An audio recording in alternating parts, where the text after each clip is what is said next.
guys to Cooking with Goovin, and today we're going to be making one of my favorite recipes, banana cream pie. First thing you're going to do is go to your oven and preheat it to 350 degrees. Then you're going to take 3/4 cup of pure sugar. You're going to want to go and put the sugar into your saucepan. And then what we're going to do, guys, is we're going to get 1/3 cup of all-purpose flour. Doing that, you're going to get 1/4 of a teaspoon of salt. It can be any salt, really. Mine's I think pure ocean salt. I don't know, but it can be regular salt too. And you're just gonna put that in the saucepan as well. After this, what you're gonna want to do, you're gonna turn on your stove to medium-high heat. Then you're gonna put the saucepan over the medium-high heat and get 2 cups of milk, which you're going to slowly pour onto the mixture while stirring.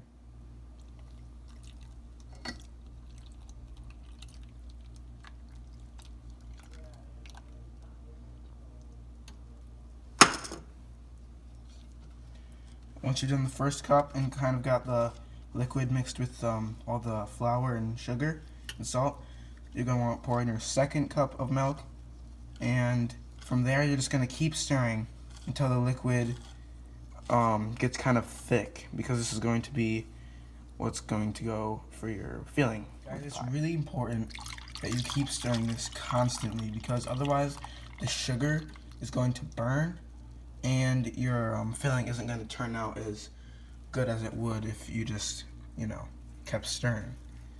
And it starts getting bubbly, kind of like that. And it's still not really thick yet, but once it kind of gets like this, you're going to want to put in your vanilla extract and your banana extract to give it more flavor. For this, you're just going to want to take that 4th teaspoon that you used for the salt. You're going to put in 1 1/4 of each, the vanilla and the banana extract. Vanilla extract can really kind of ruin the pudding part, the filling, and so you gotta kind of go a little easy on that. It will ruin it, trust me. I've done that. The vanilla extract and the banana extract into my filling, and now here's the part where you're just gonna constantly stir until it gets thick, because your filling is gonna have to be pretty thick for the pie to get hard, so that when you cut it, it's not kind of just a big mess. You want like actual pie slices, so this is going to have to be nice and thick. Alright guys, as you can see, my mixture is getting pretty thick.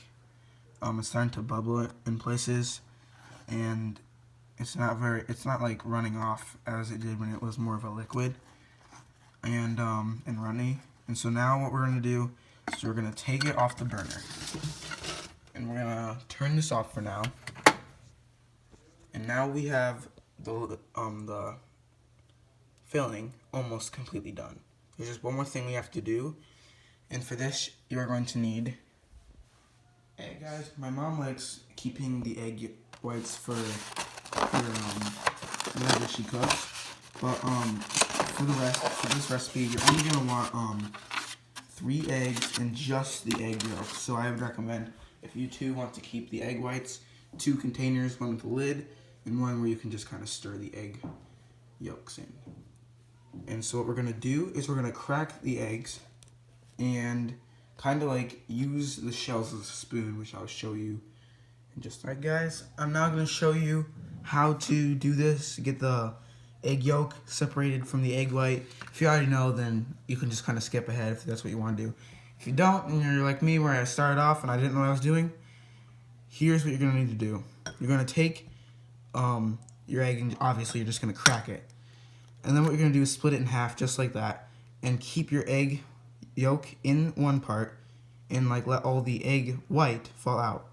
Then you're going to pour this into the other one, kind of like a spoon, like I said, and just kind of hold it while just kind of letting the egg yolk drip out, egg white drip out. Once you got your egg yolk completely separated, pour it in the container, and then you're just gonna beat your egg yolks. And from there, I'll continue. I'm back to my stove, and what we're gonna do actually, because I kind of took a while cracking those eggs, this has kind of gotten not as hot as it should be, so I'm gonna put it back on the stove for a little bit. And what we're gonna do is, as soon as this gets hot enough, we're gonna take a little bit of this hot filling and bring it over to the egg yolks and put some in there. This will help the egg yolks not scramble when we put the egg yolks into the hot mixture. My mixture is now hot enough again. And here we go. So this is basically how you do it. If you're using something like me, like this, or even if, well, no matter what you're using, just kind of take your utensil, grab a little bit of the mixture, and bring it over to the egg yolks. And you're just gonna, you probably want more than what I'm doing right now, about that much. And then you're gonna stir the egg yolks with this mixture, and that will help, like I said, the eggs keep from scrambling. And then once you've done that, just pour the entire egg yolks straight into your saucepan. Egg yolks tempered and poured into your saucepan.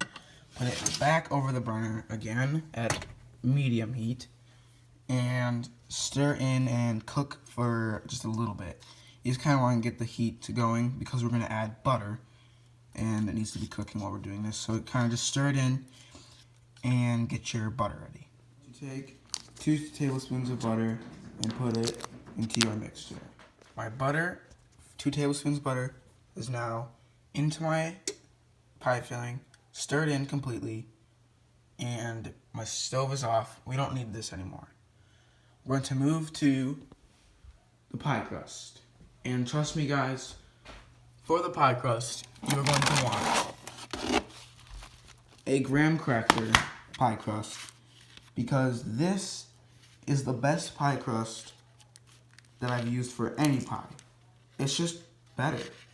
Now, it doesn't matter if you have a different kind. This, though, for me, and I think if you were to try it, is, I think, one of the best crusts to use for any pie. Got the graham cracker crust, and we're going to need 4 bananas.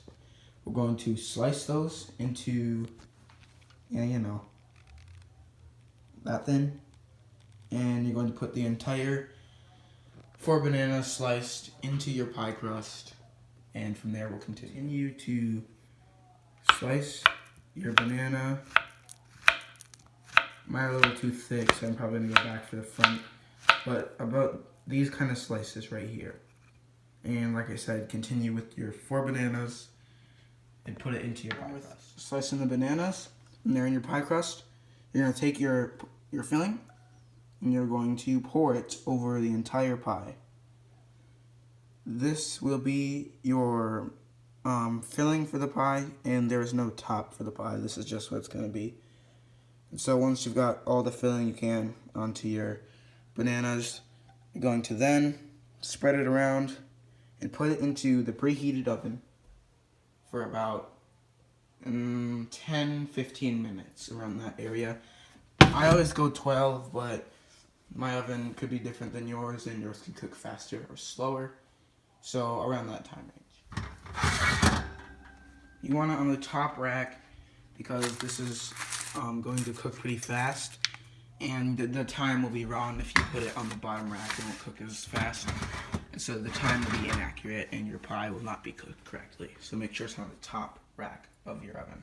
I finished the banana cream pie. It has been cooking for 12 minutes and is now completely done. The only thing that I would do now is put it into my fridge for an hour so that the pudding gets more of a hard, and also it's served cold, so yeah, that too.